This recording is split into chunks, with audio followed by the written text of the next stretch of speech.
First of all, myself, Dr. S.K. Singh. I done my MBBS from Maulana Azad Medical College.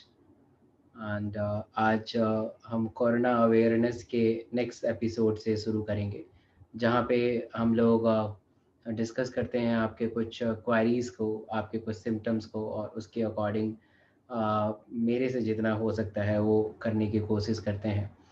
So basically मतलब कि 97% scenario में ऐसा देखा गया है कि जितने भी कोरोना के इन्फेक्शंस होते हैं वो माइल्ड स्टेज में ही रहते हैं, और उनको अगर आप घर पे ही ट्रीट कर लेंगे तो आपको उसको मतलब कि वो सीवियरिटी और मॉडरेट की तरफ नहीं जा पाएगा।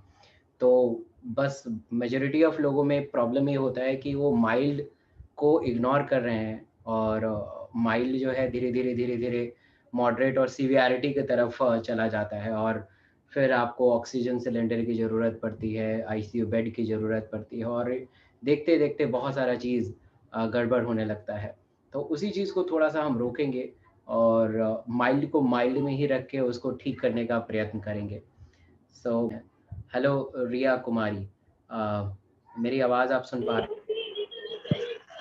मेरी आवाज़ सुन पा रहे हेलो। हैं? हाँ रिया, कहाँ से हैं यस आप? सर। सर दिल्ली से। Good morning sir. Good morning, बताइए क्या दिक्कत है? सर आपको बताया था ना मम्मा की रिपोर्ट पॉजिटिव आई थी। अच्छा, मुझे ध्यान नहीं है। हाँ बताइए फिर। हाँ, मम्मी के हाँ फिर। की, और फिर आप फैमिली में आई थिंक 2-3 लोग हैं। हाँ सर, तो मेरे को भी मेरा भी आज रिपोर्ट पॉजिटिव आ गया है। Okay okay okay. तो यही हो रहा है कि अगर घर फैमिली में अगर एक किसी को पॉजिटिव होता है तो सारे लोग पॉजिटिव हो जा रहे हैं। ये भी एक बहुत बड़ा एक वो है, हमें रोकना चाहिए। हम हमें नहीं पता चल पाता है और कि उस सिनेरियो में हमें क्या करना चाहिए, कि अगर घर में कोई भी सदस्य पॉजिटिव हो जाए, मम्मी पापा बहन भाई, तो बाकी सदस्य पॉजिटिव ना हो उसके लिए क्या करना चाहिए। उसके लिए सबसे इम्पोर्टेंट चीज़ है कि जो पॉजिटिव हो रहा है उसको थोड़ा अलग थलग रखें, और बाकी जितने भी मेंबर हैं उनको भी प्रॉपर मास्क लगा के रखें। खासकर पेशेंट जितने भी होते हैं जो जिनका पॉजिटिव आया है उनको डबल मास्क लगा के रखें, या सिंगल ही मास्क, क्योंकि सांस लेने में दिक्कत भी हो सकती है।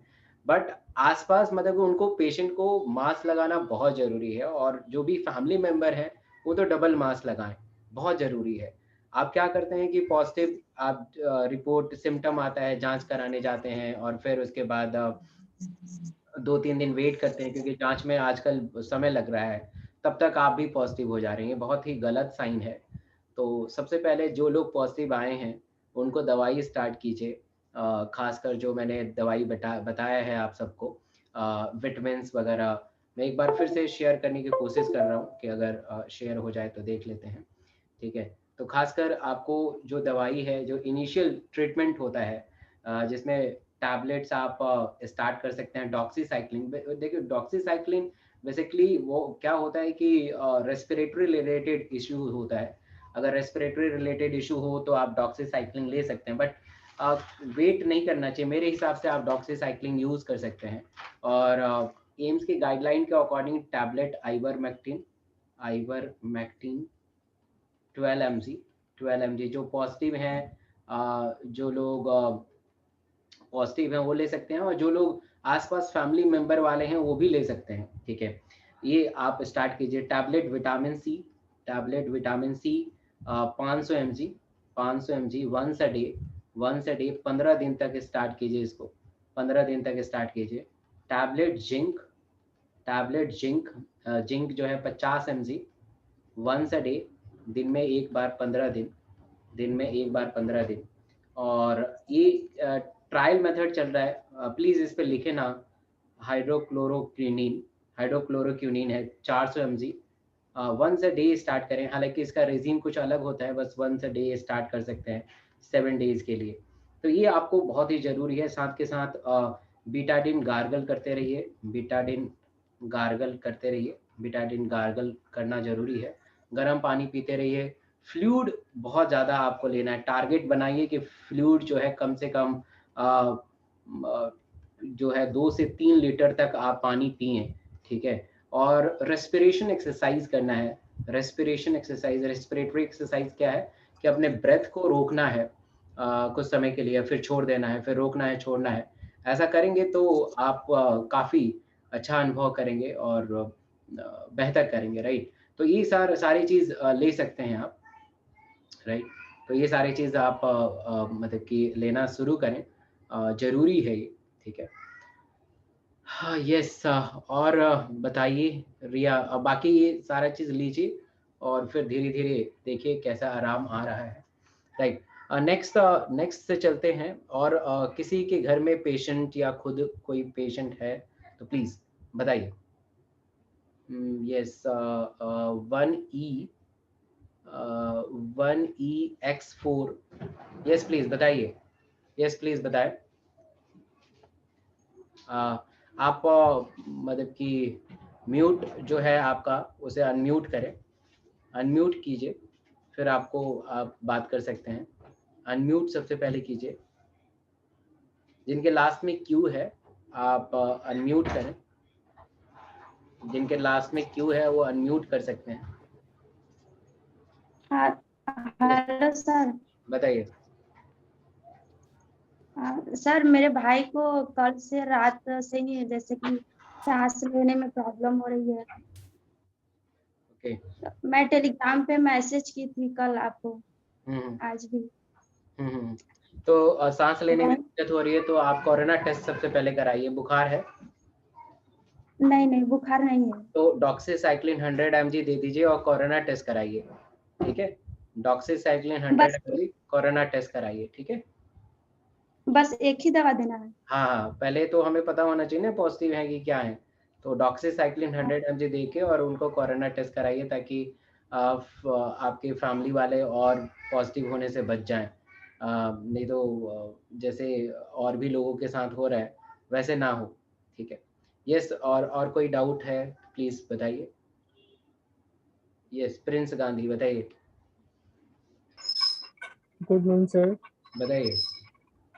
हाँ जी सर, सर मैं जहाँ रहता हूँ सर, हमारे अराउंड सर काफ़ी लोग सर कोरोना पॉजिटिव हैं, और सर हमारे दादाजी भी कोरोना पॉजिटिव हो गए हैं सर।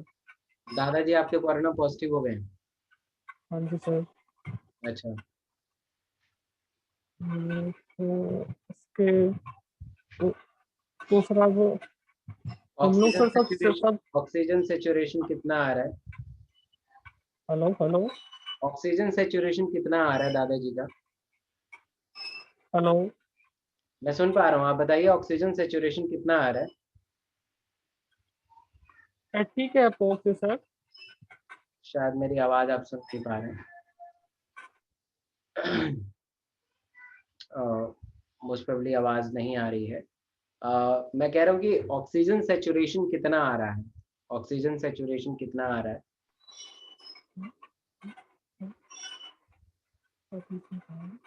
इंटरनेट की प्रॉब्लम लग रही है।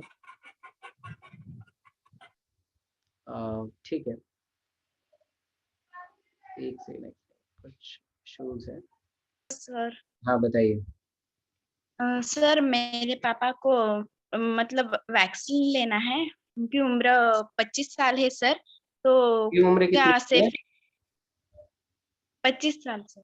25 साल 50। आपके साल? अच्छा, 50। हाँ हाँ, तो सर वैक्सीन लेना क्या बिल्कुल बिल्कुल ठीक रहेगा? बिल्कुल 100% सही रहेगा, वैक्सीन लीजिए कोरोना को। क्योंकि सर वैक्सीन लेने के बाद भी लोगों को ब्लड क्लॉटिंग हो रही है, नहीं तो नहीं, सर ये अफवाह लोग उड़ा रहे हैं, ठीक है? बहुत सारे अफवाह चल रही हैं कि वैक्सीन लेना बहुत ज़रूरी है। अगर आप वैक्सीन नहीं लेंगे तो कोरोना से बच नहीं पाएंगे। तो बेसिकली वैक्सीन लेना बहुत ज़रूरी है और अफवाहों से बचें। वैक्सीन, जो भी हम वैक्सीन लेते हैं, एक्चुअली वैक्सीन में होता क्या है, वो डेड फॉर्म रहता है वायरस का या बैक्टीरिया का। खासकर हम कोरोना की बात करते हैं, वो वायरस है। तो डेड फॉर्म या एटेन्यूएटेड फॉर्म अगर हमारे बॉडी में आता है तो उसके खिलाफ हमारी बॉडी एंटीबॉडी बनाती है, और इस प्रक्रिया में हमें बुखार होता है, कुछ कुछ रिएक्शंस होता है जो नॉर्मल कहा जाता है। इवन आपने देखा भी होगा, छोटे बच्चों को जब हम वैक्सीनेट करते हैं तो उनको बुखार आ जाता है, डॉक्टर उन्हें पैरासीटामोल का सिरप देते हैं। तो ये भी एग्जैक्टली ये है, तो इसको अफवाह ना उड़ाएं, और बिल्कुल आपको जो है वैक्सीन लेना चाहिए, ठीक है? आपको और घर परिवार को, सबको, ठीक है? और सर हमारी पूरी सोसाइटी में ना सर फीवर, सर्दी और बुखार, ये सब सब पूरी सोसाइटी में हो चुका है सर। इस पर क्या करें? तो हाँ, बस आप सोसाइटी में ना जाएं, घर पे ही रहें, और जब तक ये पूरा सब चीज़ ठीक नहीं हो जाता आप घर के बाहर मत निकलिए। ठीक है, thank you so much Roshni. Good afternoon, बताइए। सर मुझे कोविड-19 की वैक्सीन लेनी है। मुझे 2019-20 में आईटीपी डिसीज डायग्नोस हुआ था, इम्यूनोथ्रोम्बोसाइटोपेनिया प्रोपायरा। तो फिर कुछ अभी वैक्सीन ली है तो कुछ प्रॉब्लम हो जाएगा क्या, रिएक्शन वगैरह? आपने वैक्सीन ले लिया? नहीं लिया, अभी वही पूछ रहा हूँ डॉक्टर से। आईटीपी में देखिए, थोड़ा-सा मुझे लगता है कि इसमें मुझे पढ़ना पड़ेगा और थोड़ा सा जानना पड़ेगा, क्योंकि आईटी थ्रोम्बोसाइटोपर्फ्यूरिया और ये सारे जो डिजीज़ हैं इसके कॉम्पैटिबल है या नहीं है, ये मुझे देखना पड़ेगा। ठीक है। अदरवाइज़ बाकी जो बहुत सारी क्वेरीज़ होती हैं कि जिनके फादर हाइपरटेंसिव हैं या जिनके घर वाले बीपी हैं, बीपी के मरीज़ हैं या शुगर के मरीज़ हैं, वो सब ले सकते हैं। बट आपका जो बीमारी है वो थोड़ा-सा डिफरेंट है, जिसमें आप स्टेरॉइड भी खाते होंगे, प्रेडनिसोलोन भी खाते होंगे। तो उस कंडीशन में थोड़ा-सा मुझे देखना पड़ेगा कि इस कंडीशन में क्या ये ठीक रहेगा कि नहीं रहेगा। आप कल आइएगा, फिर मैं कल आपको बताऊँगा कि इस कंडीशन में क्या हो सकता है। ठीक है? हाँ सर, ठीक, ओके। ओके। कोविड पॉजिटिव हुआ है। हुँ, कल मुझे रिपोर्ट पॉजिटिव आया है। उसके बाद डॉक्टर ने मुझे सिर्फ विटामिन का ही मेडिसिन दिया है और पैरासिटामोल का दिया है। कुछ एंटीबायोटिक खाने की ज़रूरत नहीं है क्या नहीं, नहीं, सर? एंटीबायोटिक खाने की ज़रूरत नहीं है। एक्चुअली एंटीबायोटिक बैक्टीरियल बीमारी के लिए इस्तेमाल किया जाता है, और आपको कोविड-19 पॉज़िटिव है, जो कि वायरस है। तो एंटीबायोटिक का कोई असर उस पे नहीं होता है, ठीक है? तो आप खुद से रिकवर हो जाएँगे। आप जैसे डॉक्टर ने आपको पैरासिटामोल, कुछ विटामिन सी, जिंक वगैरह दिया होगा, वो खाते रहिए, ज़्यादा से ज़्यादा पानी पिए। टारगेट बनाएँ कि 3 से 4 लीटर आप पानी पिएँ कम से कम, और रेस्पिरेटरी एक्सरसाइज करें, बीच-बीच में अपने रेस्पिरेशन को रोकें, that's a breath holding exercise, जिससे आपकी रेस्पिरेटरी पावर बनी रहे। और घर में अगर आप हैं तो प्रॉपर आप मास्क लगा के रखें, आपके आस-पास जितने भी रिलेटिव्स हैं या आपके फैमिली मेंबर हैं, वो भी उनसे भी कहिए कि थोड़ा-सा दूरी बना के रखें, ठीक है? आप ठीक हो जाएँगे। बट बीच-बीच और में सर मुझे तो स्मेल भी नहीं है। हाँ, कोई बात स्मेल नहीं, नहीं है और स्मेल आ जाएगा 6 टेस्ट महीने भी बाद। नहीं है। हाँ, वो थोड़ा वक़्त लगेगा, स्मेल और टेस्ट आने में थोड़ा वक़्त लगेगा, आ जाएगा। दूसरी चीज़ ये है कि आप बीच-बीच में देखते रहिए कि आपको कुछ रेस्पिरेटरी इश्यूज़ तो नहीं हो रही हैं, साँस लेने में दिक्कत तो नहीं है, तब आप अपने डॉक्टर या मेरे से बताइएगा, फिर देखते हैं। सर और मुझे आज सुबह से चेस्ट पेन हुआ है इस साइड में। पेन अगर चेस्ट में हो रहा है तो ये देखना पड़ेगा, बट मतलब कि गर्ल में पेन कार्डिक रिलेटेड तो नहीं हो सकता है। फिर भी थोड़ा-सा देखना पड़ेगा। अगर ये पेन काफ़ी देर तक पर्सिस्ट रहता है तो आप एस्पिरिन 75 एमजी खा सकते हैं। उससे नुकसान नहीं होगा। सर क्या? सर क्या एस्पिरिन नाम बताएं? 25 एस्पिरिन 25 एमजी मैं आपको यहाँ लिख देता हूँ, ठीक है? 1 सेकंड, मैं बता देता हूँ। इसमें aspirin 75 MG once a day 7 दिन तक ले लीजिए। ये आपको नुकसान नहीं करेगा। अगर आपको लगता है कि कुछ प्रॉब्लम है तो आप एस्पिरिन ले सकते हैं, aspirin 75 MG, right? Thank you sir. Okay, now yes, अब सर यहाँ पे अच्छा, एपिगैस्ट्रिक पेन है, पेंटोसिड खा लीजिए, ठीक है? चेस्ट के नीचे जस्ट पेन रहता है, ठीक है? तो चेस्ट के नीचे जब पेन रहता है तो आप कोरोना पॉजिटिव हैं क्या वो? कोरोना पॉजिटिव हैं क्या वो? नहीं सर। ठीक है, तो पेंटोसिड डीएसआर नहीं। ले लीजिए, पेंटोसिड डीएसआर 40 एमजी, ठीक है? खाली पेट खिलाइए 7 दिन तक, ठीक है? Most probably it's a gastritis. तो सर जलन भी होती है। हाँ, हाँ, इससे ठीक हो जाएगा। पेंटोसिड डीएसआर 40 एमजी 7 दिन तक, राइट? तो नेक्स्ट सर क्या नाम बताया? Pantocid DSR 40 ml। बताइए। हाँ सर, मतलब आपने जो बताया था ना कि ऑक्सीजन के लिए दवा लेना है, डीऑक्सी कौन सी? डॉक्सीलिन। हाँ, डॉक्सीसाइक्लिन। हाँ हाँ, तो वो हमको ना, मम्मी को ब्रीथिंग में कोई प्रॉब्लम नहीं है, तो लेना जरूरी है। नहीं नहीं, जरूरी नहीं है। और सर हमको ना बहुत खांसी होता है, मतलब रुक ही नहीं रहा है। रस्कॉफ जी। सूखी खांसी हो रही है? क्या सर? सूखी खांसी हाँ हो रही है? सर। तो सूखी खांसी के लिए आप रस्कॉफ DX, ये 2 चम्मच दिन में 3 बार रस्कॉफ DX ले, ठीक सर है? मॉन्टेयर 2 बार लेते हैं। हाँ, वो लेते रहिए। बोलो भाई को कुछ नहीं निकला है। और सर भाई तो नेगेटिव है, तो उसको तो कोई मेडिसिन देने का जरूरत नहीं है। नहीं नहीं नहीं नहीं, उसको कुछ भी मेडिसिन देने की जरूरत नहीं है। वैसे विटामिन वगैरह दे सकते हो, विटामिन C, वो दे रहा जिंक, वो सारा दे सकते हो। हाँ। थोड़ा अलग थलग रखो, ये जरूरी है, ठीक है? और नेक्स्ट बताइए। यस। सर मेरे फादर को कोरोना हो रखा है अभी, और सर उन्हें डायबिटीज भी है। तो सर जैसे आपने जैसे दवाई बताई थी, जो मेडिसिन बताई थी, वो फर्स्ट डे से ही उन्होंने लेना शुरू कर दिया था।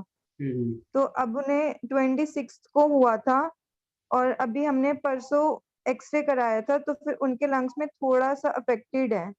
देखिए, एक्सरे से एग्जैक्टली नहीं पता चल रहा है। रेस्पिरेशन में कोई दिक्कत आ रही है? सांस लेने में दिक्कत आ रही है कुछ? सर जब उन्हें इनिशियल स्टेज पे थे तब उन्हें थोड़ा थोड़ा हुआ था, लेकिन एज सच अभी तो कुछ नहीं है। अभी तो उन्हें थोड़ी मतलब बहुत ज्यादा खांसी है, और अब फीवर नहीं आ रहा। बस स्टार्टिंग में कुछ 2-4 दिन फीवर आया था, फीवर भी बंद हो गया था। Okay okay. बस टेस्ट नहीं है और स्मेल नहीं है, और मतलब और उन्हें डायबिटीज भी है और कोलेस्ट्रॉल की प्रॉब्लम भी है। ठीक है ठीक है। और इनका सैचुरेशन कितना आ रहा है? सर सैचुरेशन तो सर 90 ही है। 90? Yes sir. तो सैचुरेशन तो कम है। तो आप किसी डॉक्टर से दिखा रहे हैं आप? यस सर यहाँ पे हम अभी करनाल में है, कल्पना चावला में ही गए थे। तो सैचुरेशन कम। वहाँ पे बोलिए। तो वहाँ पे उन्होंने कुछ मेडिसिन दी थी, तो कल से तो उन्हें थोड़ा बेटर फील हो रहा है। वैसे वो बोल भी नहीं पा रहे हैं। इस समय अगर सैचुरेशन किसी भी पेशेंट का कम होता है तो ऑक्सीजन की जरूरत पड़ेगी। कोशिश करें कि ऑक्सीजन सिलेंडर की व्यवस्था करें, उनको ऑक्सीजन दीजिए, क्योंकि हमें सैचुरेशन 95 मेंटेन करना है, ठीक है? जरूरी है, सैचुरेशन कम है। दूसरा इंपॉर्टेंट चीज़ है कि साथ के साथ उनको रेस्पिरेटरी सपोर्ट इम्पॉर्टेंट है। डॉक्सीसाइक्लिन 100 mg देना जरूरी है, ठीक है? और जो विटामिन है, vitamin C, vitamin G, fibre, मैक्टीन, ये जरूरी है। और एक HRCT कराइए, क्योंकि रेस्पिरेटरी डिस्कम्फर्ट, और आप काफ़ी लॉन्ग टर्म तक बता रहे हैं कि वो 7 डेज का पीरियड निकल चुका है, तो एक्सरे में हम सही से जज नहीं कर पाते हैं। एक बार HRCT का रिपोर्ट मतलब आ जाए, जिसमें हम देख सकते हैं कि CT स्कोर क्या है, जिससे हमें पता चल जाए कि चेस्ट में इन्फेक्शन कितना है। उसके अकॉर्डिंग उनको फिर, क्योंकि वो डायबिटीज़ हैं, तो बिल्कुल मेडिकल सुपरविजन में उनको स्टेरॉइड देना पड़ेगा, क्योंकि जब भी हम स्टेरॉइड देंगे तो डायबिटीज़ फ्लेयर अप हो जाएगा, शुगर का अमाउंट बढ़ जाएगा। तो ये सब चीज़ बहुत ज़रूरी है। और कोलेस्ट्रॉल भी है, बहुत सारे मतलब कि मॉर्बिडिटी के साथ हैं। तो एक बार HRCT चेस्ट कराइए, और फिर उसके बाद बताइए कि CT स्कोर कितना है, और उनको ऑक्सीजन पे रखिए। ऑक्सीजन इम्पॉर्टेंट है, सैचुरेशन डाउन चला जाएगा, और यही इनिशियल स्टेज में आप कर सकते हैं। Yes sir. ओके। यस, बताइए सर। मेरे पापा और मम्मी दोनों पॉजिटिव टेस्ट हुए थे, 14 डेज अप्रॉक्स हो गए हैं। पापा को 18 डेज हो रहे होंगे, 14 डेज मम्मी के हो रहे होंगे। सर तो अभी वो नॉर्मल है, टेम्परेचर मैं नापता हूँ सही आता है, और SpO2 95 to 98 99 रहता है दोनों के लिए। सर तो मेरे फ्रेंड लोग सजेस्ट कर रहे थे कि अगर 45 ईयर्स के आसपास हैं तो आप उनको ब्लड थिनर सजेस्ट कर रहे थे नहीं नहीं कुछ नहीं फ्रेंड लोग। नहीं फ्रेंड लोग डॉक्टर कहाँ से एमबीबीएस कहाँ से किया उन्होंने? सर डॉक्टर्स नहीं किए सर, उनके घर में भी उनके पापा मम्मी को हुआ था हाँ तो हुआ था, यही चल रहा है पूरे भारतवर्ष में, यही चल रहा है कि करनाल में चाची को कोरोना हुआ था, डॉक्टर ने दवाई लिया, और दिल्ली में बुआ जी को कोरोना हो गया, वही दवाई हम खा लेंगे। आपका शरीर हमारा शरीर अलग है, आपको डायबिटीज है मुझे नहीं है, तो दवाई अलग अलग है ना। अब मान लो कि एक पेशेंट को डायबिटीज है, उसको स्टेरॉइड दे दें, ठीक है, तो उनका बीपी जो शुगर है शूट अप कर जाएगा, मूर्छित होकर गिर जाएंगे, और वही स्टेरॉइड आप खा लेंगे तो कुछ नहीं होगा। तो समझ रहे हो, हर बॉडी अलग अलग है फ्रेंड, यही दिक्कत है पूरे भारत में, यही चल रहा है, और इसी की वजह से ज़्यादा सीवियरिटी की तरफ हम लोग जा रहे हैं। हम लोग क्या कर रहे हैं कि हम लोग दूसरे का प्रिस्क्रिप्शन देख के वही दवाई खाना शुरू कर दे रहे हैं। बिल्कुल मत कीजिए, बिल्कुल परफेक्ट एंड फाइन है, और नए गाइडलाइन के अकॉर्डिंग उनको आरटी-पीसीआर भी कराने की ज़रूरत नहीं है। इवन अगर आपके फादर और मदर हॉस्पिटल में एडमिट होते और ठीक हो जाते, तो उनको बिना आरटी-पीसीआर, बिना कोरोना नेगेटिव के भी डिस्चार्ज कर देते। क्योंकि आप अगर कोरोना से ठीक हो जाते हैं और आरटी-पीसी कराते भी हैं, तो बहुत सिनेरियो में पॉजिटिव आ जाते हैं, क्योंकि वायरस के जो जेनेटिक मटेरियल है, वो उससे वो जज कर पाएगा आरटी-पीसीआर, और फिर से वो पॉजिटिव शो करेगा। बिल्कुल परफेक्ट एंड फाइन है। हाइड्रेशन को मेंटेन करें, ज़्यादा से ज़्यादा पानी पिलाएं, अच्छा डाइट खिलाएं, प्रोटीन रिच डाइट खिलाएं, कुछ भी नहीं कराने की ज़रूरत है, कुछ भी दवाई मत दीजिए, ठीक है? Okay, thank you sir. Thank you. Afternoon, बताइए। सर मैं पहले अभी दिल्ली में था, अभी बिहार में हूँ, और मैं ऐसे फ्रेंड के पास रहा हूँ जो कोरोना पॉजिटिव रहा है, उसके टच में रहा हूँ, और उन्हें कोई सिम्टम्स नहीं रहा है, और मुझे भी अभी कुछ ऐसा है नहीं फिलहाल। तो असल में फ्रेंड जो वहाँ पे था दिल्ली में, तो कंजेस्टेड है वहाँ पे, तो आइसोलेट होना बहुत मुश्किल है। हाँ, तो अभी घर आ चुका हूँ, और करीब 14 डेज हो चुका है कितना टच में रहने का। 14 डेज से ज़्यादा हो चुका है। आपको वहां से उस फ्रेंड्स के संपर्क से टूटे हुए? नहीं, मेरे फ्रेंड का जो टच में था, जिनका पॉजिटिव था, उनसे 14 डेज हो चुका है, और अभी तो घर पे हूँ। अभी मुझे भी कोई सिम्टम्स नहीं है, कुछ नहीं है, लेकिन मैंने कोई टेस्ट भी नहीं कराया, और मैंने प्रिकॉशन के लिए विटामिन सी और ये जिंक लिया था। तो अभी सोच रहा हूँ जी, घर वाले को कुछ रिकमेंड करना है क्या? नहीं, दवाई वगैरह। आप मुझे ये बताइए कि आप दिल्ली से बिहार कब गए? ये आने का भी 3 दिन हो गया। 3 दिन हो गया। उस दौरान आपका दोस्त पॉजिटिव था? जी था, लेकिन उन्हें जरा भी कोई सिम्टम्स नहीं था। सिम्टम नहीं था। आइडियली इस सिनेरियो में आपको टेस्ट कराना चाहिए, जिससे आपके घर परिवार वाले इन्फेक्शन होने से बच। तो आइडियल सिचुएशन में आपको कोरोना टेस्ट कराना चाहिए, मतलब आइडियल सिचुएशन में, ताकि हम आगे प्रोसीड ना करें। आपसे इन्फेक्शन हो सकता है, आप में सिम्टम ना आए, बट आपके थ्रू किसी दूसरे को फैल सकता है, ठीक है? तो आइडियली आप एक बार कराएं, जांच करा लीजिए। जांच कराने से कोई बीमारी नहीं होती है, वो जांच ही होता है, और फिर उसके बाद जांच। सर वो तो सर, और एक क्वेश्चन है, जैसे मम्मी का एज लगभग 44 है, और वैक्सीन लगवाना चाहता हूँ, तो उसमें असल मम्मी को तो डाइजेस्टिव ट्रैक्ट में कुछ प्रॉब्लम्स है, और सर्वाइकल में, उसके साथ फिर माइग्रेन का भी सीवियर में। कोई इशू नहीं है, आप लगवा लीजिए वैक्सीन, कोई इशू नहीं। Okay, thank you sir. Thank you. आसपास आपके कोरोना के पॉजिटिव पेशेंट हैं या आपके कोई रिलेटिव हैं, तो उनको बताइएगा कि हर दिन हम 1 बजे आप सबसे बात कर सकते हैं, आपके प्रॉब्लम को शेयर कर सकते हैं, आपके प्रॉब्लम को समाधान करने की कोशिश करेंगे, और मॉडरेट स्टेज में ही बीमारी को माइल्ड से मॉडरेट स्टेज में घर पे ही ठीक करने के प्रयत्न करेंगे। तो प्लीज़ शेयर दिस इन्फॉर्मेशन। आप जूम कॉल का आईडी और पासवर्ड उनको शेयर कर सकते हैं। हर दिन 1 बजे सेशन रहता है, उनको भी बता सकते हैं, जिससे हम पूरे भारतवर्ष में कोरोना को रोकने से फैल सके, और फैलाने मतलब कि जो फैल रहा है उसको रोक सकें, और जो है बेहतर कर सकें। Thank you so much all of you. Thank you.